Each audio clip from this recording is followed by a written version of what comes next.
السلام علیکم ورحمۃ اللہ وبرکاتہ۔ میرا نام فہمین بنت نور محمد ہے اور میں جامعۃ النساء سلفیہ میں تعلیم حاصل کرتی ہوں اور میں جماعت خامس کی طالبہ ہوں۔ نحمدہ ونصلی علی رسولہ الکریم، اما بعد، فاعوذ باللہ من الشیطان الرجیم، بسم اللہ الرحمن الرحیم۔ انا نحن نزلنا الذکر وانا لہ لحافظون، سورہ حجر آیت نمبر 9۔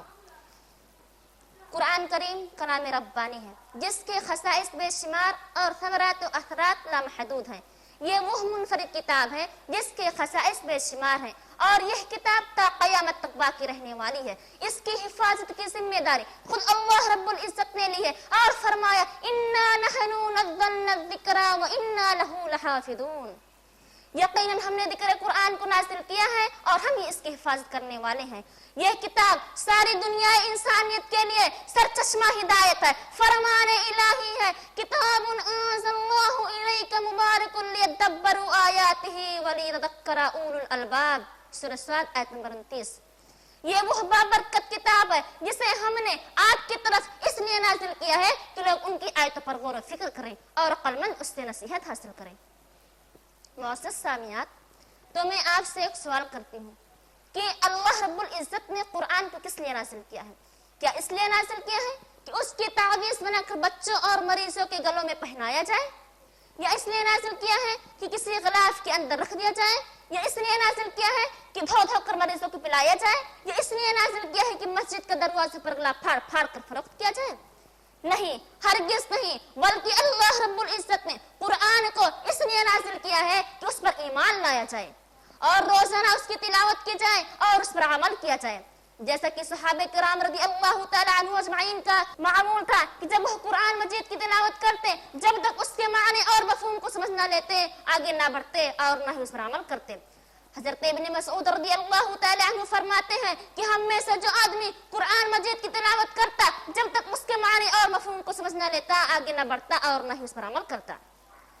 معزز سامعات، لیکن بڑے افسوس کی بات ہے آج کے مسلمانوں نے اسے بہت مشکل سمجھ لیا ہے اور وہ کہتے ہیں کہ اسے صرف اہل علم ہی پڑھ سکتے ہیں، بلا اوقات اسے کہاں پڑھ سکتے ہیں، جبکہ اللہ رب العزت سورہ قمر آیت نمبر 17 میں فرماتا ہے وَلَقَدْ يَسَّرْنَا الْقُرْآنَ لِلذِّكْرِ فَهَلْ مِن مُدَّكِرٍ، یقیناً ہم نے ذکر قرآن کو سمجھنے والوں کے لیے آسان کر دیا ہے کوئی نصیحت حاصل کرنے والا؟ قرآن مجید کی تلاوت ہر مسلمان پر ضروری ہے۔ قرآن مجید کی تلاوت دل جمعی کے ساتھ اور معنی مفہوم کو سمجھتے ہوئے کرنی چاہیے، جیسا کہ حضرت ابو بکر صدیق رضی اللہ تعالی عنہ جب قرآن مجید کی جب اپنے گھر کے صحن یعنی آنگن میں قرآن مجید کی تلاوت کرتے تو کفار مشرکین کی عورتیں ان کے اطراف کھڑے ہو جاتے تھے۔ اسی طرح حضرت عقبہ بن عامر رضی اللہ تعالی عنہ جب قرآن مجید کی تلاوت کرتے تو صحابہ کرام رضی اللہ تعالی عنہ اجمعین اس قدر روتے کہ ان کی داڑھی آنسوں سے تر ہو جاتی تھی۔ لیکن افسوس آج اس کو سمجھنے کی بجائے برائے نام اس کی عزت و توقیر کی جاتی ہے، جیسے لوگ کہتے ہیں اس کے سامنے پیر نہ کرنا، پیٹ نہ کرنا، بلکہ اسے خوبصورت جسدانے میں سجا کر رکھنا، جبکہ قرآن تو عمل کرنے کے لیے نازل کیا گیا ہے۔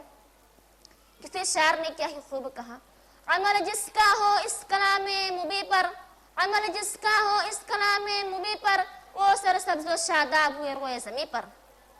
معزز سامعات، قرآن مجید میں غور و تدبر کا مقام اور اہمیت کا اندازہ رسول اللہ صلی اللہ علیہ وسلم کے نزدیک کس قدر تھی کہ آپ صلی اللہ علیہ وسلم کفار مکہ کی گمراہی کے سبب ان کے ترک قرآن کے رویے کو قرار دیتے ہیں اور فرماتے ہیں اے میرے رب، میں بے بس ہوں، مجبور ہوں، کچھ بھی نہیں سمجھ میں آ رہا ہے، میں کیا کروں، میں اپنے قوم کو کس طرح سمجھاؤں، جبکہ میرے قوم نے نہ تو توجہ سے قرآن کو سنتی ہے اور نہ ہی اس پر عمل کے لیے آمادہ ہوتی ہے۔ اسی طرح اللہ رب العزت دوسرے مقام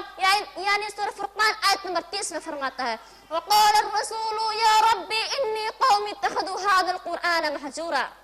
آپ صلی اللہ علیہ وسلم نے فرمایا اے میرے رب کائنات، میرے قوم نے اس قرآن کو ہنسی مذاق بنا لیا ہے۔ لیکن افسوس دا افسوس آج کے مسلمانوں نے اسے ترک کر دیا اور اس پر غور و تدبر کرنے سے انکار کر دیا، جس کا نتیجہ یہ ہوا کہ جو امت کل تک بلندی کے مقام پر فائز تھے آج وہی امت پستیوں کا شکار ہو گئی، مجھے بالکل صاف ہوئی کہ ہم تاریخ قرآن ہو گئے۔ کسی شاعر نے کیا ہی خوب کہا وہ معزز تھے زمانے میں مسلمان ہو کر، وہ معزز تھے زمانے میں مسلمان ہو کر اور ہم خوار ہوئے تارک قرآن ہو کر. آخر میں اللہ رب العزت سے دعا ہے کہ اللہ تبارک و تعالی ہم تمام کو قرآن پڑھنے اور اس پر عمل کرنے کی توفیق عطا فرمائے. آمین ثم آمین. السلام علیکم ورحمۃ اللہ وبرکاتہ.